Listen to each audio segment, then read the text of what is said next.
Hello mga kaguro! Welcome to the first episode of the Learning Mindset. I am Teacher Don and I'm a teacher and also an education content creator. Unang-una sa lahat, syempre, gusto ko kayong pasalamatan dahil sa inyong walang sawang pagsuporta sa ating TikTok at also sa ating Facebook page. At ngayon na meron na tayong YouTube channel, nawa ay patuloy kayong magsubaybay at manood ng ating mga content. Kaya kung hindi ka pa nakasubscribe ay mag-subscribe ka na. For today's video ay sasagutin ko ang mga questions na inyong sinend sa aking Facebook page at sa ating TikTok account. Nilista ko na para wala akong makalimutan. Okay, let's begin. Learning Mindset.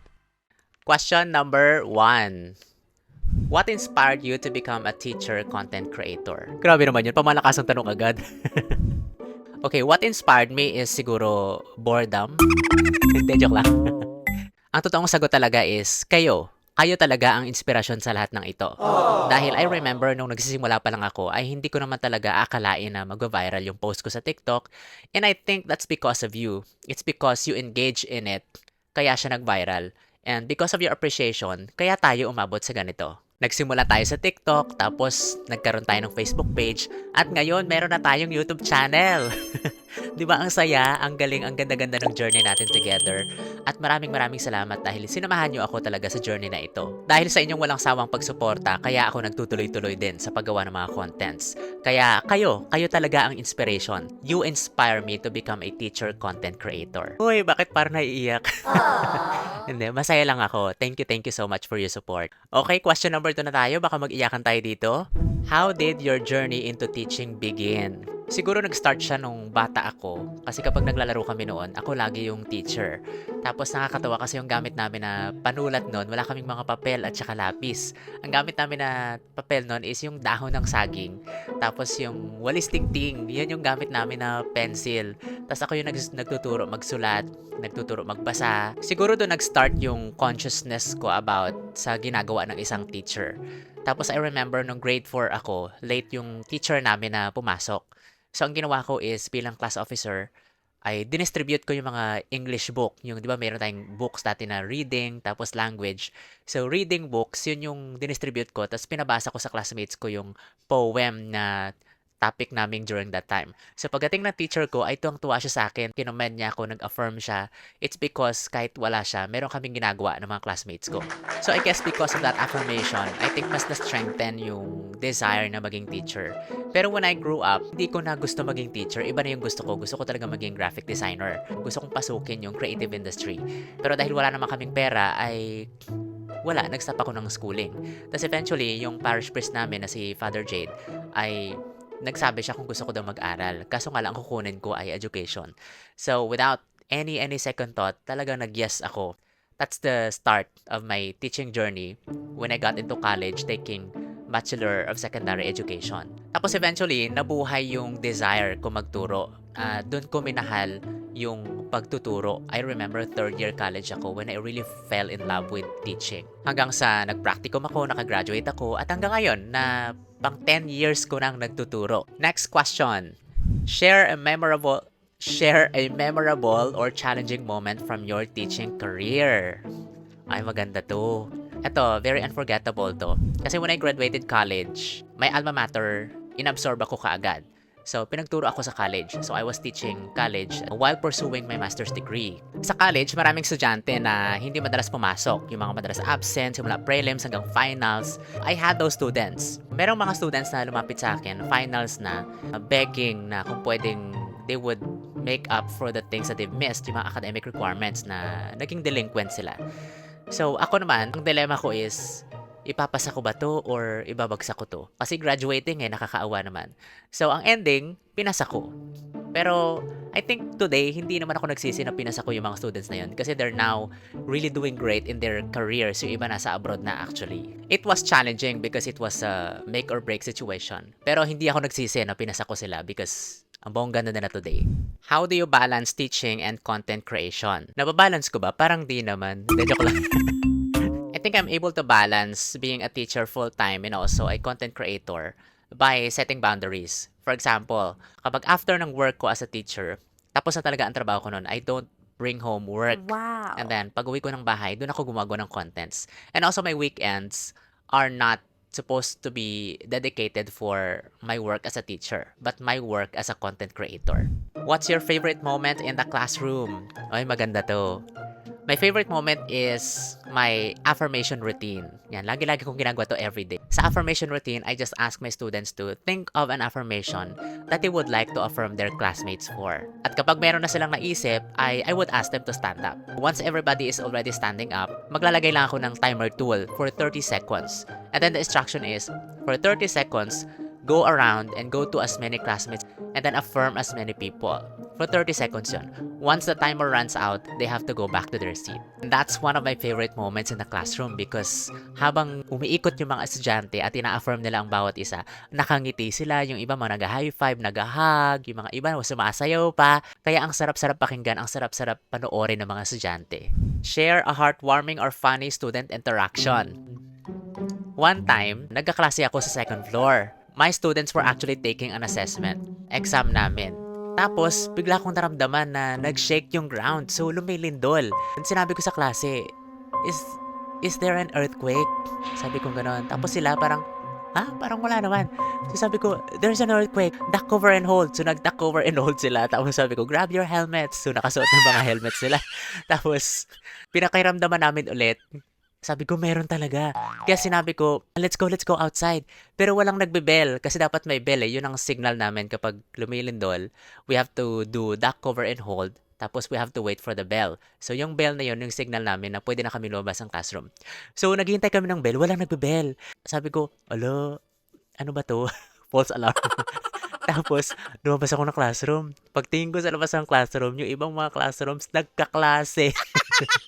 Alam mo, hiyang-hiya ako pabalik ng classroom. Sorry talaga ako sorry sa klase ko. Sabi ko, I'm so sorry. I thought it was shaking. Kaya hiyang-hiya ako sa mga estudyante ko. Kaya nag-sorry talaga ako sorry. Bago ako lumabas ng classroom, nagsulat ako sa blackboard. I'm so sorry for the panic I caused. What are some challenges you've faced as a teacher and how did you overcome them? Ay, medyo madibdiba na yung question. I think one of the challenges that I faced and I was able to overcome, year 2016, nung namatay yung tatay ko sa probinsya. That's one of the moments na talagang marami akong hinarap na mga greatest regrets. And then 2017, I did not know that I'm experiencing symptoms of depression. So, hindi ko siya pinapansin because I was not aware yet then of kung ano ba talaga ang depression. So, I went through the symptoms. Sobrang lungkot ko, araw-araw. Then, I lost the drive. I lost my passion in teaching talaga, even my energy. Pumapasok na lang ako sa school for the sake of pagpasok dahil magtuturo ka. Ganun na lang. Wala na yung passion talaga. Wala na yung going beyond borders. Wala na yon. Even in my sport, I lost it. I would cry all the time. Hindi mo alam na, ba't ako naiiyak? Ba't ako malungkot? Hindi ko alam, hindi ko ma-identify kung saan nanggagaling yung lungkot na yon. Something happened to me. And then, when I woke up sa hospital, dun ko na nalaman na I'm going through depression pala. Right after that, I went through a series of sessions sa psychiatrist. Also sa school, meron kaming available na psychiatrist for mental health. Because of that, I was able to understand what I was going through. I'm able to manage it because I'm able to identify my triggers and also I know what to do when I'm under the depressive state. So, ito yung isa sa mga challenges na nahirapan akong harapin. But because of, I acknowledge that I needed help, isa talaga yun sa mga major na nakatulong. Yung you acknowledge na hindi mo kaya, yung kailangan mo ng tulong ng ibang tao. And because I did that, I was able to avail of the help that I needed. Discuss any hurdles you encountered while creating educational content. Kung merong isang bagay na mahirap gawin sa paggawa ng educational content, ito yung sourcing. Ito yung paghahanap ng sources ng mga bagay na i-discuss mo. Yung pagre-research ba at kung paano mo siya isusulat. Mahirap to kasi nga hindi madaling maghanap ng mga sources. Hindi rin madaling magsulat ng content.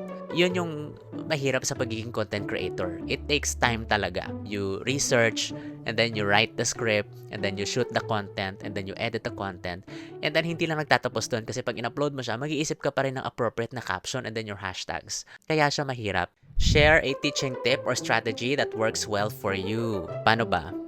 Siguro isi-share ko na lang yung recently discovered ko na strategy that really works well. Di ba minsan kapag may pinapabasa tayo sa mga bata, pinapa-assignment natin. So ang ending, hindi naman talaga nila nababasa. To remedy that, what I did is I always allot time for my students to read in class. Ang tawag ko doon ay in-class reading. Sa klase ko mismo, I give time for my students to read. For example, 5-minute read, 10-minute read, and I make sure na yung babasahin nila ay talagang 5-minute read lang or 10-minute read lang. Ito yung in-class reading, and this is my strategy that works well in my class. How do you keep your lessons engaging for students? Number 1 is routine. Importante na sa greeting pa lang, engage na yung mga students. Kailangan ang goal ng greeting is to acknowledge everyone. And then number 2 is your motivation activity. Kailangan the motivation activity is relevant to all. Kailangan motivation activity siya na nakaka-relate ang bawat isa.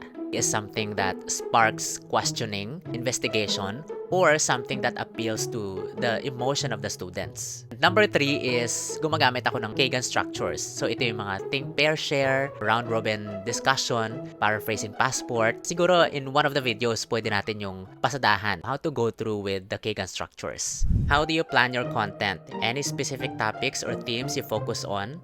Pagdating sa topics and themes, wala naman ako masyadong specifics. Ang pamantayan ko lang is as long as it will add value to my audience, then I would create contents about it. In terms of planning naman, wala naman ako masyadong sinusunod na schedule na kailangan ganitong oras or ganitong day, kailangan maggawa ako ng content. Whenever I feel the need to create contents, then I would. Pero may mga days talaga na hindi ako nakakagawa kasi busy or dahil medyo nagpapahinga yung utak ko.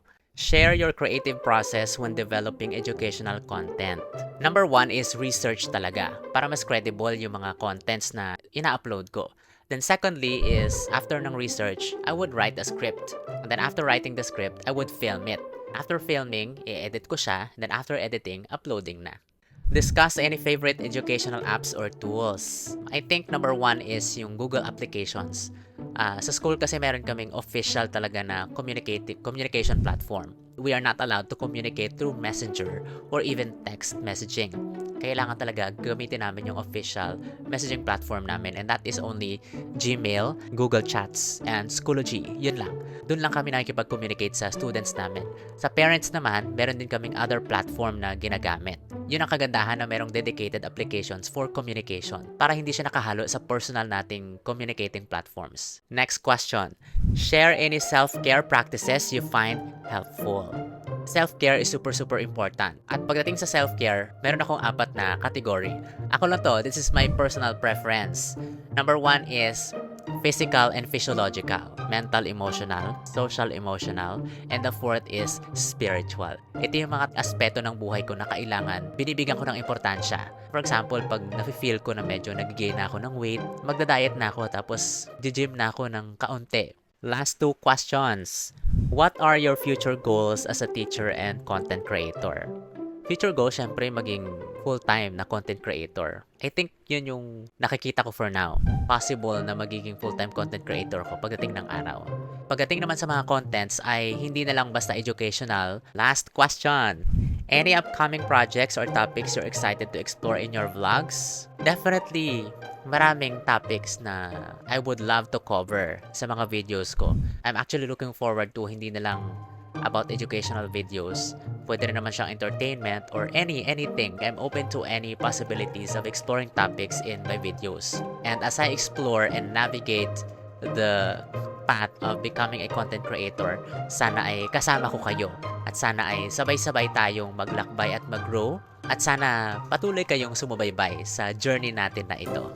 Okay, at natapos ko nang sagutin ang mga questions. Maraming salamat sa inyong pagsuporta once again. Kung hindi pa kayo nakasubscribe sa ating YouTube channel, mag-subscribe na kayo ngayon din. Take care of yourself and take care of each other. See you in the next episode. Learning Mindset.